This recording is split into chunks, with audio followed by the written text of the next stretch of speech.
Hello, in this video we'll analyze the Magna Internationals.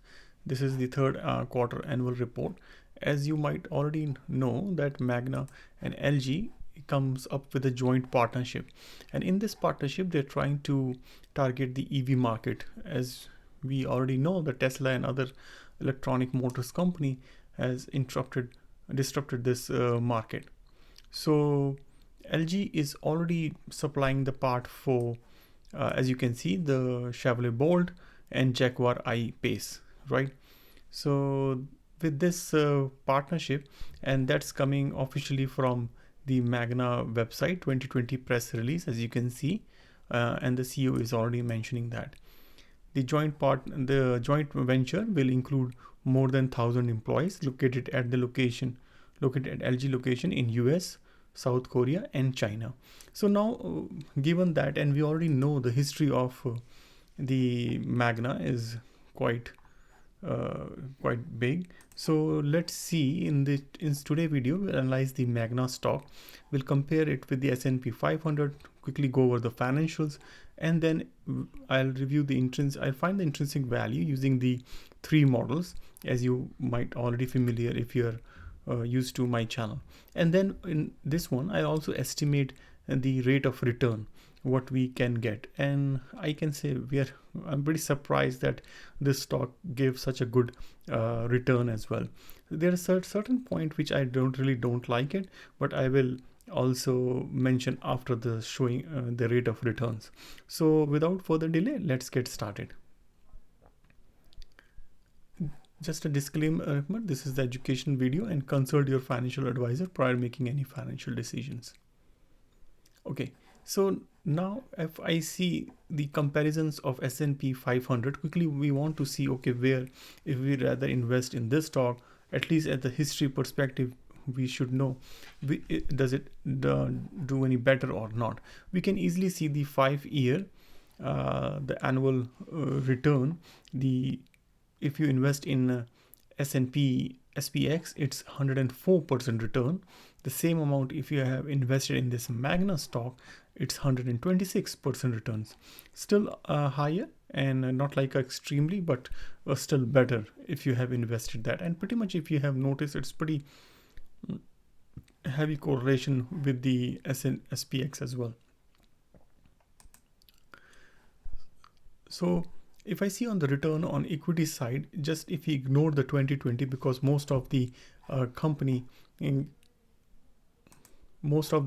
basically doesn't do well, then we can easily see the return is quite good, is close to 20 or over 20% in the past few years, right? From 2015 to around 2018 and 19, right?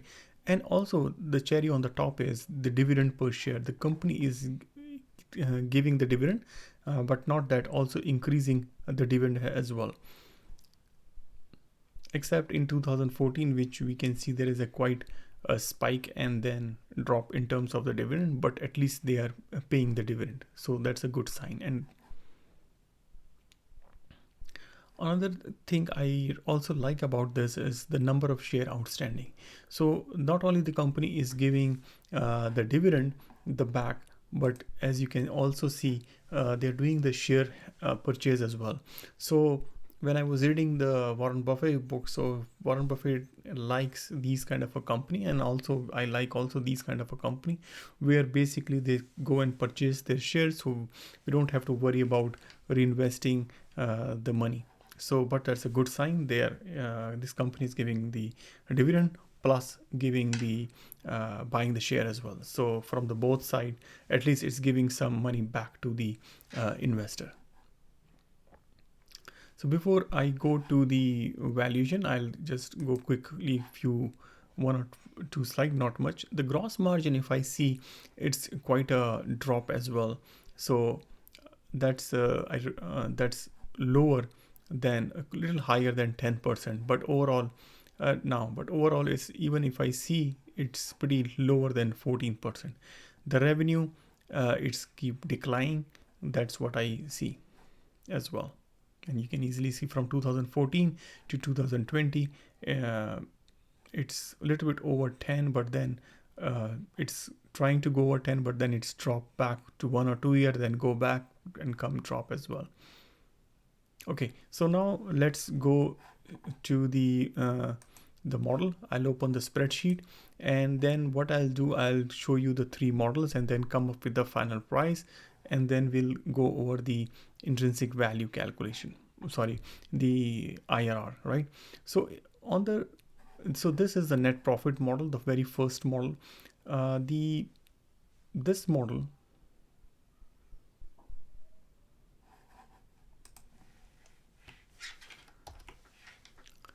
so in this model, as expected, the profit or the net profit margin, it was very low, right?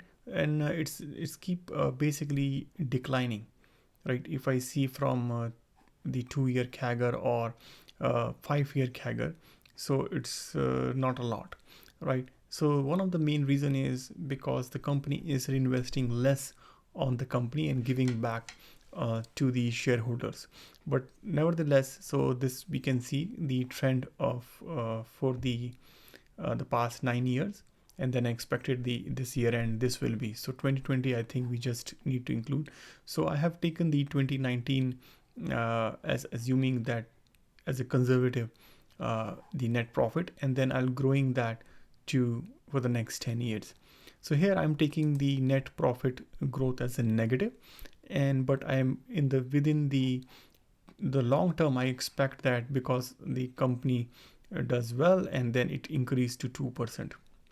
And so if I do the math, and then my discount the 10% rate required rate of return, right? So that's what I'm doing that. So basically you can see here the growth rate is decline, which is going to the positive, and then in the last 10 year I'm saying okay, it's grow as per the economy, right, on this model.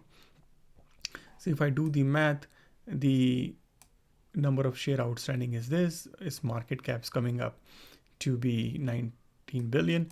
Then my price from the first model come as $64.47. If I see from the today's the market price when I was doing this is $75, right? So let's go to the another model. Other 2 models I think are pretty complex. So this is the enterprise value model. So I'll go over how to compute the enterprise value first. So this enterprise value, basically we take the market cap, which is nothing but the share price times price, and then we add the debt and reduce the cash. So that's what I have done here, right? So in this one, so basically I have computed that for 9 years and then take the EBITDA as well. So we can easily see here in the last 3 years, the enterprise value, basically it's also going a little bit negative here as well, right? It's not a good sign. But one thing which I really like about it, that this, look at the total debt. The company hardly has any debt. And when I compare it with the EBITDA, which is surprisingly that the company has generated so much cash that within less than a year, then company able to pay off its old debt. So that's one plus sign from this model, right? The another good thing what you can say is if somebody go and buy the company, they can easily get the investment bank back in less than 5 years, right? So that's what it's trying to say here, right? So these are very, very good metrics what I find, right? So again, using this, yeah, you can pause it, read further. So here I'm just taking my EBITDA growth rate of 2.81%, right? So that's the 5-year growth rate I'm taken, right? So I'm expecting, okay, because of the electrifications entering into EV market, maybe it's interrupt more, but they're doing the good practices, so they can grow at that rate. But as you can see, I'm also going towards the 2% growth rate here because this is the enterprise value. So one thing also to keep in mind, I think one of the main thing how they are growing their enterprise value, as you might also notice, the market cap is not that increase a lot, right? You can see here, right? It's only from 11.5 billion to 14.5. The one of the major source to increase the enterprise value is by increasing the debt. So that's what the company is doing, right? So I think and I see this similar, honestly, the recently I also does the Apple stock as well. So they have a pretty similar scenario, but the only good thing about the Apple stock is the margins are higher, right? So anyway, so those are two different industries, but yeah, so that's it. So basically I come to so in this model, I'm growing again the 10-year EBITDA, and then I'm using the only 5 multiple. Yes, you might, the EV over the TV is, I use 5, although I can also can take easily like 14 or 15 times based on their sector, right? But I thought let's see what all 3 models are giving, because based on the recent past history, I don't want to speculate anything. I just want to give the input what is based on its past history, right? And then let's go from there without any giving any heavy to the debt. Maybe it's a spelling mistake here. Okay, so that's what I have come up with the terminal value. So here again, discounted by with the 10% required return. If I divide by the number of share outstanding, I adjust with the current debt and cash, my intrinsic value here comes at $109.80 with the second one. So let's go to the last model. So this model basically the free cash flow to equity model.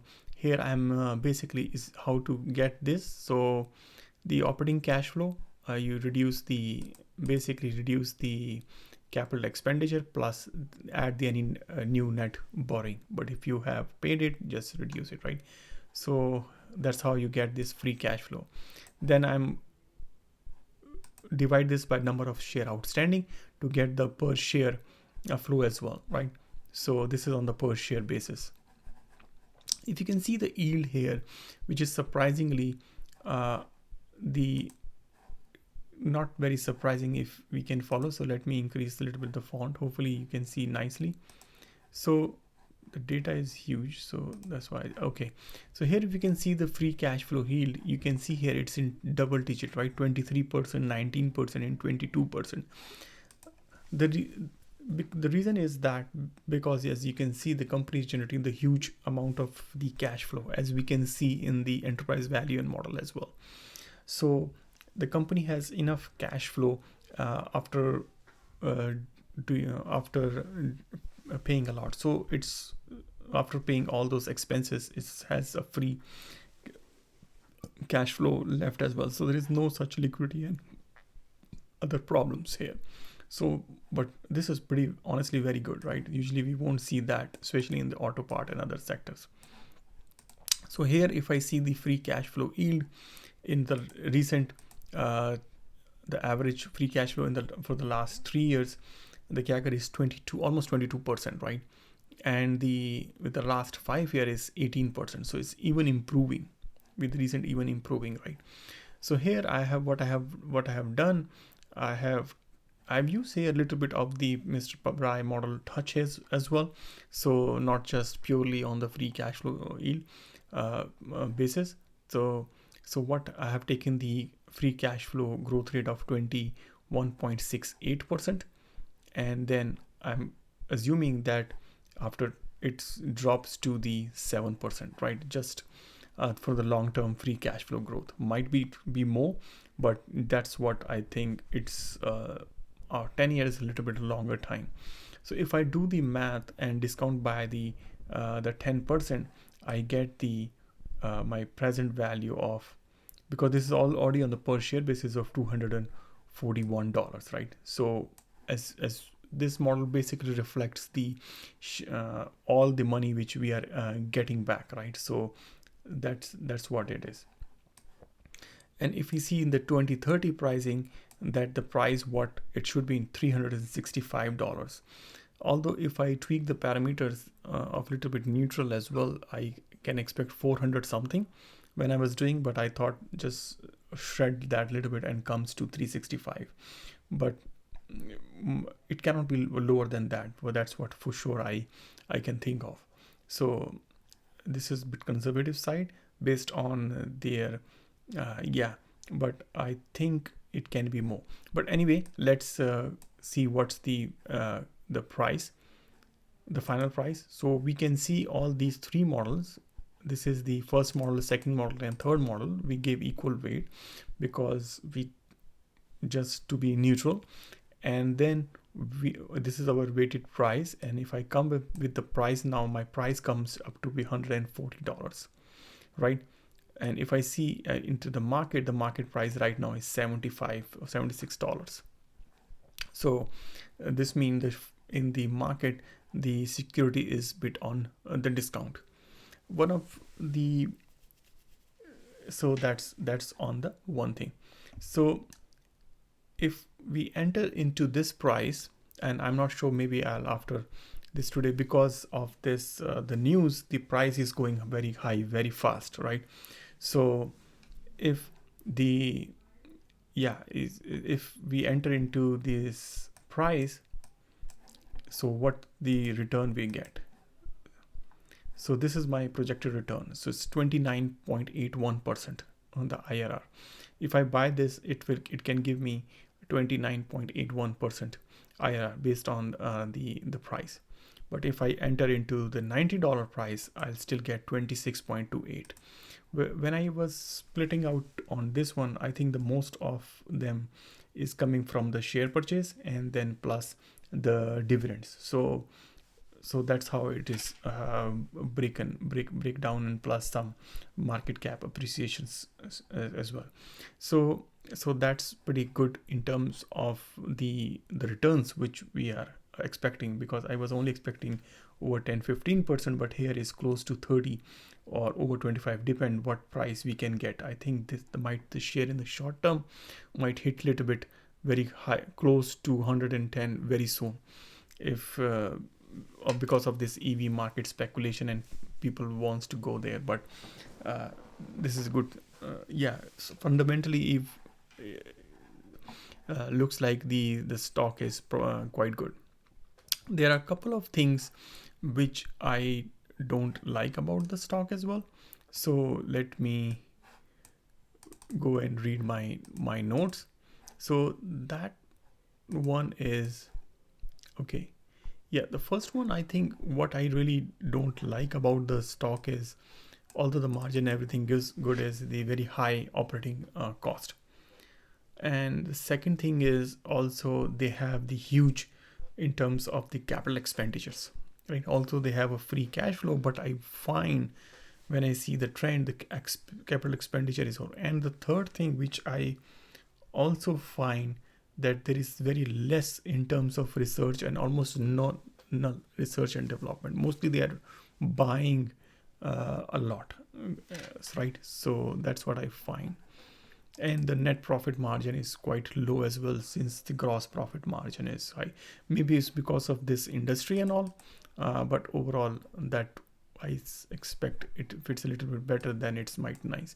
But if we keep set as aside and still see the growth in terms of the growth from the return is not bad, right? So the return is going north of 25% to 30%. So which I'm just want to show you here again.